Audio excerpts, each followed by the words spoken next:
ഓം ശാന്തി. ഒരു സമയത്ത് ഹിമാലയത്തിന്റെ താഴ്വരയിൽ ഒരു കൊച്ചു ഗ്രാമം ഉണ്ടായിരുന്നു. അവിടെ അർജുൻ എന്നു പേരുള്ള ഒരു യുവാവ് ഉണ്ടായിരുന്നു. അവൻ പഠനത്തിൽ ആവറേജ് സ്റ്റുഡൻ്റ് ആയിരുന്നു. എന്നാലും അവൻ്റെ ഉള്ളിൽ വളരെ വലിയ കാര്യങ്ങളൊക്കെ ചെയ്യണം, ഒരു വലിയ ആളാകണം എന്നുള്ള ആഗ്രഹമുണ്ടായിരുന്നു. ആ ആഗ്രഹത്തിന്റെ അഗ്നി അവൻ്റെ ഉള്ളിൽ കത്തിപ്പടരുകയായി. എന്നാൽ അവനെ കാണുമ്പോൾ ഗ്രാമവാസികൾ പറയും, അർജുന, നിനക്കത്ര വലിയ കഴിവൊന്നുമില്ല, അങ്ങ് ഇത്ര വലിയ ആകാശക്കോട്ടയൊന്നും കെട്ടണ്ട, ഉള്ളത് കൊണ്ടൊക്കെ ജീവിച്ചു പോകാൻ നോക്കൂ.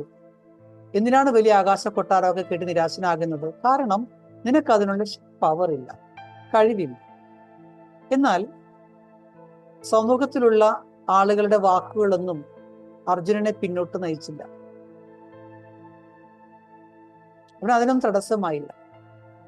അർജുനന്റെ ആത്മാവാണെങ്കിലോ ഈ ഒരു ശബ്ദം ഉയർത്തിക്കൊണ്ടേയിരുന്നു,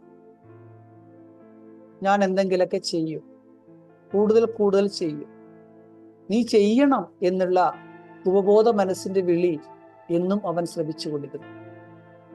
അങ്ങനെ ഒരു ദിവസം ആ ഗ്രാമത്തിലേക്ക് ഒരു സന്യാസി വന്നു ചേരുകയാണ്. ആ ഗ്രാമത്തിലുള്ള യുവാക്കളോട് അദ്ദേഹം ചില കാര്യങ്ങൾ പറഞ്ഞു. യുവാക്കളുടെ ഗ്രൂപ്പിനോട് അദ്ദേഹം സംസാരിച്ചു. ആരാണോ ജീവിതത്തിന്റെ ഉയർന്ന മാർഗങ്ങളിൽ പറക്കാൻ ആഗ്രഹിക്കുന്നത് അവർ തീർച്ചയായിട്ടും തൻ്റെ പഴയ ശാഖകളെ ഉപേക്ഷിക്കണം. ശാഖയിൽ പിടിച്ചിരിക്കുന്നൊരു പക്ഷിക്ക് ഒരിക്കലും ആകാശത്തിലേക്ക് പറക്കാനാവില്ല. ഒരു പഴയതിനെ വിട്ടിട്ട് പുതിയതിലേക്ക് പോകാൻ ശ്രമിക്കും. ആരാണോ ഫൈനൽ റിസൾട്ടിൽ നമ്പർ 1 ആകാൻ ആഗ്രഹിക്കുന്നത് അവരുടെ ഉള്ളിൽ വൈരാഗ്യം ഉണ്ടാകണം, നിയമങ്ങൾ പാലിക്കണം, ദാനമാർഗം തൻ്റെ ജീവിതത്തിൽ സ്വായത്തമാക്കണം. ഈ 3 കാര്യങ്ങൾ ആരാണോ ട്രൈ ചെയ്യുന്നത് തീർച്ചയായിട്ടും അവർക്ക് തൻ്റെ ജീവിതത്തിൻ്റെ മാർഗത്തിൽ, വിഹംഗമാർഗത്തിൽ പറന്നു കിടക്കാം. അപ്പൊ അർജുനൻ ആ സാധുവായ സന്യാസിയോട് ചോദിച്ചു, ബാബ, എനിക്ക് പറക്കുന്ന പക്ഷിയാകാൻ കഴിയുമോ? അപ്പോ ആ ബാബ പുഞ്ചിരിച്ചോട് പറഞ്ഞു, ഞാൻ ഈ പറഞ്ഞ 3 കാര്യങ്ങളുടെ വ്രതം നീ എടുക്കാൻ തയ്യാറാണെങ്കിൽ നിന്റെ സ്ഥാനം ഏറ്റവും മുകളിലായിത്തീരും. നീ ടോപ്പറാവും, ദ ടോപ്പ് മോസ്റ്റ് ആവും. ആ വ്രതങ്ങൾ എന്തൊക്കെയാണ്? അർജുൻ മനസ്സുകൊണ്ട് അല്ല ഹൃദയം കൊണ്ട് വൈരാഗ്യത്തിന്റെ വ്രതം എടുത്തു. അതെന്തായിരുന്നു? തൻ്റെ ജീവിതത്തിൽ കഴിഞ്ഞു പോയ തൻ്റെ പാസ്റ്റ് ഫെയിലിയേഴ്സ്, അസഫലതകൾ, തനിക്ക് നേരിട്ടുള്ള അപമാനങ്ങൾ, പിന്നെ എനിക്കാകാൻ പറ്റുമോ എന്നുള്ള ആത്മവിശ്വാസക്കുറവ്, ഇതെല്ലാം ദൃഢനിശ്ചയത്തിന്റെ ചിതയിൽ അർജുൻ എന്നേക്കുമായി കരിച്ചു കളഞ്ഞു. അവനോട് തന്നെ പറഞ്ഞു, ഞാനിപ്പോൾ ഒരിക്കലും കഴിഞ്ഞുപോയ കാര്യങ്ങളുടെ ഭാരത്തെ എൻ്റെ തലയിലേറ്റുന്നില്ല. കഴിഞ്ഞതെല്ലാം കഴിഞ്ഞു. ആ ദിവസം മുതൽ അർജുനൻ തൻ്റെ ഇന്നത്തെ ദിവസം എന്താണ്, നാളെ എങ്ങനെയായിരിക്കണം, ഈ 2 കാര്യങ്ങളിൽ മാത്രം ശ്രദ്ധ കൊടുക്കാൻ തുടങ്ങി. രണ്ടാമതായി തൻ്റെ ജീവിതത്തിൽ നിയമങ്ങളുടെയും മര്യാദകളുടെയും പാലന ആരംഭിച്ചു. ദിവസവും ബ്രഹ്മമുഹൂർത്തത്തിൽ എഴുന്നേറ്റ് ഭഗവാനെ ധ്യാനിച്ച് നല്ല ശുദ്ധമായ ദിനചര്യകളുടെ പാലന ചെയ്തുകൊണ്ടിരുന്നു. അപ്പോൾ കൂട്ടുകാരെല്ലാം പറഞ്ഞു, അർജുന വരൂ, നമുക്ക് മൊബൈൽ കളിക്കാം, നമുക്ക് മൊബൈൽ യൂസ് ചെയ്യാം. ഉടൻ തന്നെ അർജുൻ ഉത്തരം കൊടുത്തു, എൻ്റെ പറക്കുന്ന കലയുടെ ദിശ തുറന്നു കഴിഞ്ഞു. എൻ്റെ ജീവിതത്തിൻ്റെ ഉയരങ്ങളിലേക്ക് ഞാൻ പറക്കാൻ തുടങ്ങി. ഒരിക്കലും നിങ്ങളായിട്ട് എൻ്റെ വഴി മുടക്കരുത്, നിങ്ങളെ കൊണ്ട് സാധിക്കില്ല.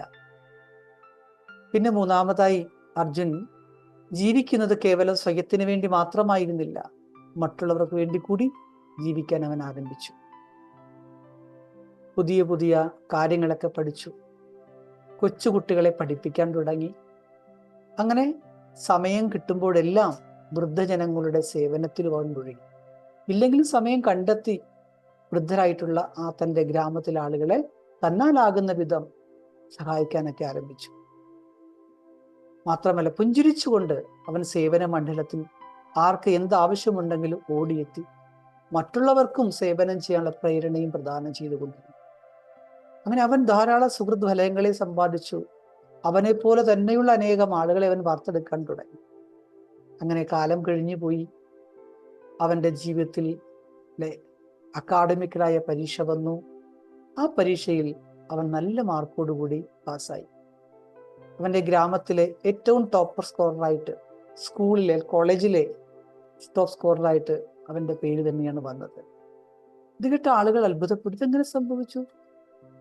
അപ്പൊ നന്നു പോയ എങ്ങനെ സംഭവിച്ചു ഇങ്ങനെ? ഈ ചോദ്യങ്ങൾ മനസ്സിൽ നിൽക്കെ അന്ന് വന്നിരുന്ന അതേ സാധു സന്യാസി വീണ്ടും ആ ഗ്രാമത്തിലേക്ക് മടങ്ങി വരികയാണ്.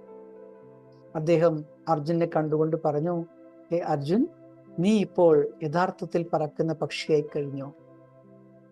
അപ്പൊ ആർക്കാണോ ആത്മാവിന്റെ ശക്തിയുള്ളത്, മനസ്സിൽ സത്യതയുള്ളത്, കർമ്മത്തിൽ ശ്രേഷ്ഠതയുള്ളത്, അവർ മാത്രമേ ആകാശത്തെ സ്പർശിക്കുള്ളൂ, മീൻസ് ഉയരങ്ങളെ കൈയടക്കുള്ളൂ. അപ്പൊ നമ്മൾ ഓരോ യുവാക്കളുടെയും ഉള്ളിൽ ഒരു പറക്കുന്ന പക്ഷി മറഞ്ഞിരിപ്പുണ്ട്. ആ പക്ഷി ഒന്ന് പുറത്തേക്ക് കൊണ്ടുവരിക. ഇപ്പോൾ ഇരിക്കുന്ന മരച്ചില്ല എന്താണോ അതൊന്ന് വിടുക, പഴയതിനെ ഉപേക്ഷിക്കുക, നിയമങ്ങൾ മര്യാദകൾ പാലിക്കുക. ഇത് ചെയ്തുകൊണ്ടും സേവനത്തിലും പുണ്യമായ മാർഗത്തിലും നമ്മൾ സമയം കണ്ടെത്തും. അപ്പോ ഈ പറക്കുന്ന പക്ഷിയായി നമുക്ക് മാറണമെങ്കിൽ ഒന്ന്, let go with detachment from the heart. നമ്മുടെ മനസ്സിന് എവിടെയെങ്കിലും അറ്റാച്ച്മെന്റ് ഉണ്ടെങ്കിൽ അറ്റാച്ച്മെന്റുകൾ ഇല്ലാതാക്കുക. Burn the seeds of past negativity with deep detachment. കഴിഞ്ഞുപോയ കാലങ്ങളിലെ അല്ലെങ്കിൽ ഭൂതകാലങ്ങളിൽ നമ്മുടെ കുറവുകൾ എന്താണോ, അസഫലതകൾ എന്താണോ, ദുഃഖങ്ങൾ എന്താണോ, അതെല്ലാം മറക്കുക. Keep deep detachment. അത്രയും ഒരു എന്താണ് പറയുക, ഡിറ്റാച്ച്മെന്റ്, വൈരാഗ്യം പാലിക്കുക.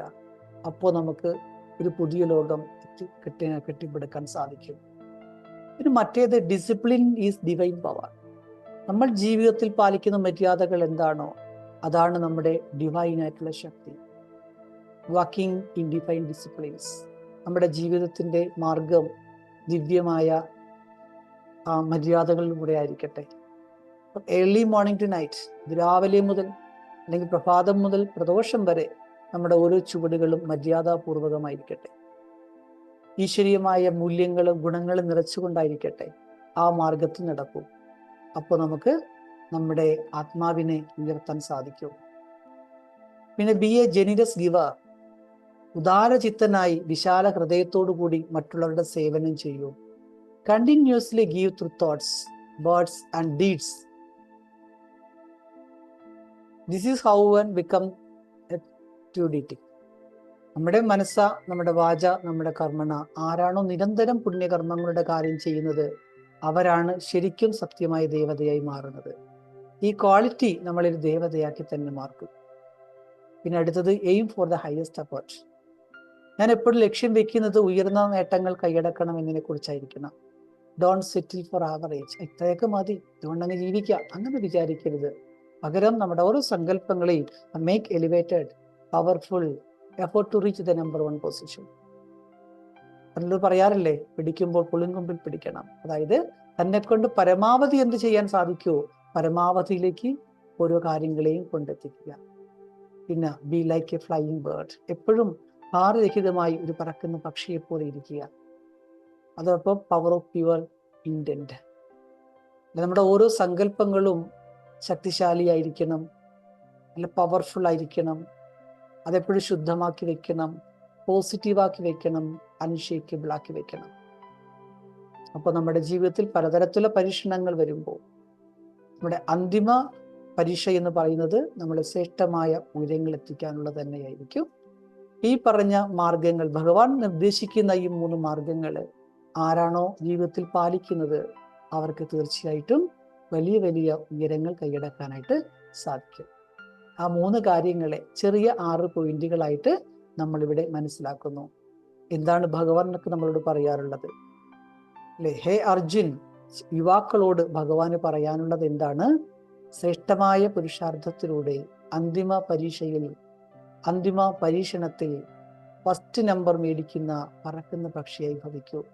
ആ പറക്കുന്ന പക്ഷിയാകാൻ ഞാൻ എന്തൊക്കെ ചെയ്യണം? അതിനുള്ള മാർഗങ്ങളും ഈശ്വരൻ നമുക്ക് കാണിച്ചു തരുന്നു. ആ മാർഗത്തിലൂടെ ജീവിക്കുക മാത്രമാണ് നമ്മുടെ ഡ്യൂട്ടി. ആ കാര്യത്തെ ആരവലംബിക്കുന്നുവോ തീർച്ചയായിട്ടും അവരുടെ ജീവിതം ഓരോ ദിവസവും ഉയരങ്ങളിൽ നിന്നും ഉയരങ്ങളിലേക്ക് പോയിക്കൊണ്ടിരിക്കും. ഓം ശാന്തി.